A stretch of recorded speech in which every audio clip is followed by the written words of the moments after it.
Next thing is manipulation, loading, unloading, etc.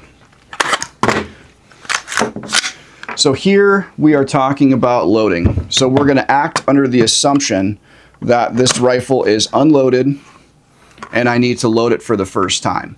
So I'm going to insert my magazine with my left hand firmly till it clicks, and I'm going to give it a tug. What that tug does is it makes sure that it's actually in there so that when I'm shooting, the magazine doesn't just like fall out and hit the ground. So with a good firm grip, insert, tug. Next thing I'm going to do is with my off hand, I'm going to grab that charging handle with the rifle in this up position. Some folks call this the workspace. I'm going to grab that charging handle, pull it all the way back until it stops. I feel that it hit a wall, like it went to the point of no more travel. And then I'm going to release it, just like that.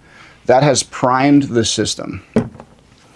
So when it comes to reloading the rifle, I advocate for doing the same thing. So essentially, I'll hit my magazine release. The magazine is going to hit the deck. I'll get my next source of ammunition.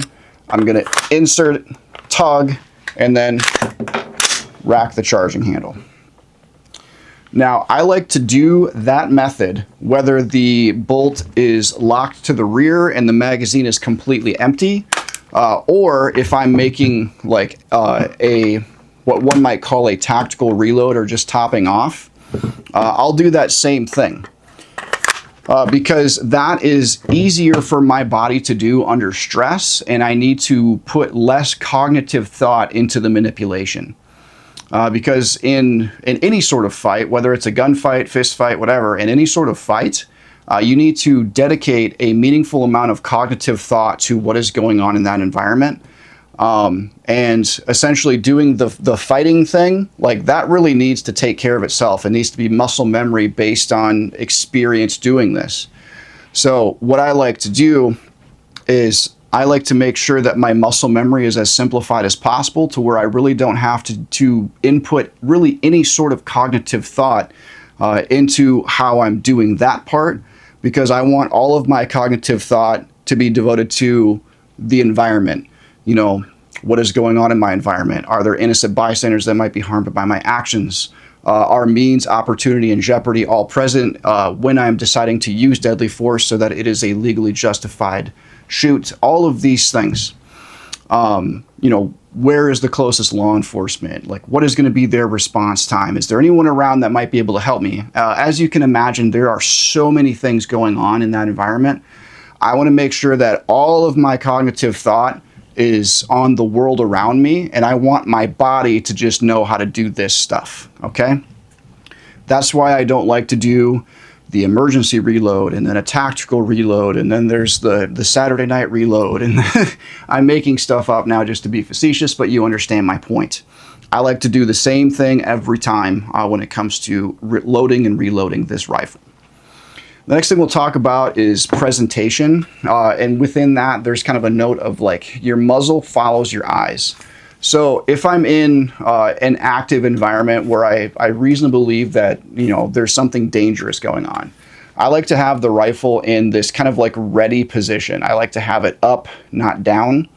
The reason for that is, like, if I'm in an environment and the rifle is down, like this is kind of like rest. You know what I mean? This is kind of a rest position as far as I'm concerned. Colonel Jeff Cooper would call this as like, I'm in condition yellow. The rifle is down and at rest. Now, if I were to go to condition orange, I reasonably believe that something dangerous is going on and I need to be ready to respond. I typically will have the rifle come into the up position, and I'm now actively looking for the thing that made me nervous to see if it's going to become a deadly force environment. So your muzzle follows your eyes. So when I'm in this up position, if I see something that, you know, makes me believe that I might need to use deadly force, I'm going to punch the rifle directly out in that environment or into that direction, and then I'm going to pull the stock directly back into my shoulder. And now I'm ready to shoot. Literally, when I'm focusing on a dark spot on a door right in front of me, and when I did that, literally the reticle landed right on that dark spot, just like that. So that's where your presentation is kind of important, because that is the quickest way to get your sights on the target. You know what I mean? So your sights follow your eyes. So let's look at this over here. Present, boom. And the reticle literally landed right on the thing that's over in that spot of the room. Your presentation is very important. There's lots of different presentations, lots of different ways to do it, different schools of thought. Excuse me. That's just one that I really like to do. You can do a presentation from the low ready too, but it looks a lot the same. You literally are going to punch the rifle out and pull it directly back into your shoulder, kind of while you're leaning into your good fighting stance, just like that. From the up position. You could even do it from the over the shoulder position. It looks the same. The fundamental is the same. You're going to push the rifle out so that the stock clears the shoulder, and you're going to pull the stock directly back into the shoulder, and then you're ready to do fighting things. So now that is something that it takes a long time to get used to. It's a great idea to just do presentation drills a lot, kind of like a lot of concealed carry advocates. They advocate for doing dry fire, which is great. Something that I really advocate when it comes to understanding how to better utilize a fighting rifle, to just do presentation drills. You know, snap and you're in. Snap and you're in. Kind of do it from, kind of pretend doing it from different environments. But the one that I typically default to the most is this kind of a ready up position, because versus a ready down. Because if I were in a CQB environment moving through a space,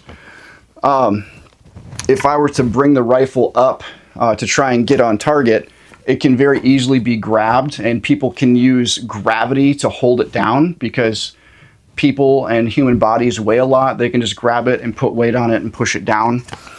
Versus this here, I get to use my gravity. If I need to come around a space, I can use my gravity against them to get the rifle down into a better position. What I can do is, someone grabs the end of that, if I'm in the up position, is I can simply rip the rifle back and muzzle thump with the end of the muzzle to enact a little bit of what is called pain compliance, to get them to release their grip from the rifle. And if it becomes a deadly force environment, I can still shoot from that kind of like this kind of like low compressed environment. I can simply like shoot inside of 3 yards. You don't need your sights for something like that. All right. Next thing I'll talk about is sling usage. It's very important to set up your fighting rifle sling appropriately. You can size it to your body. So just like that, I have the rifle kind of slung up and over my shoulder. And I can tighten it up if I need to just kind of stow it to my body. And then if I need a little bit of slack, I can pull that grab tab, and I can adjust how that sling fits to my body. Especially if I were to need to kind of swim out of that sling quickly, I can simply just take out some slack, swim out of it, and then I have a little bit more command over the rifle as far as needing to move it to different shoulder to shoulder. This sling you're looking at is actually our new tack leather rifle sling. It actually has suede over the shoulder pad, so that when that rides against your neck, that feels really nice.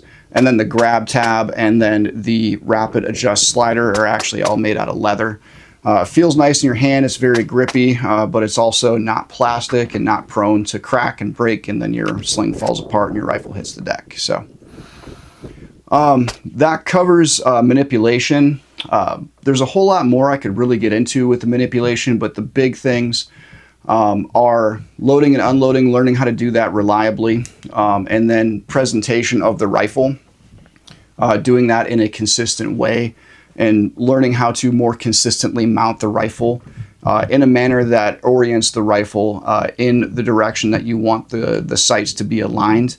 Being able to just snap that into place is really good.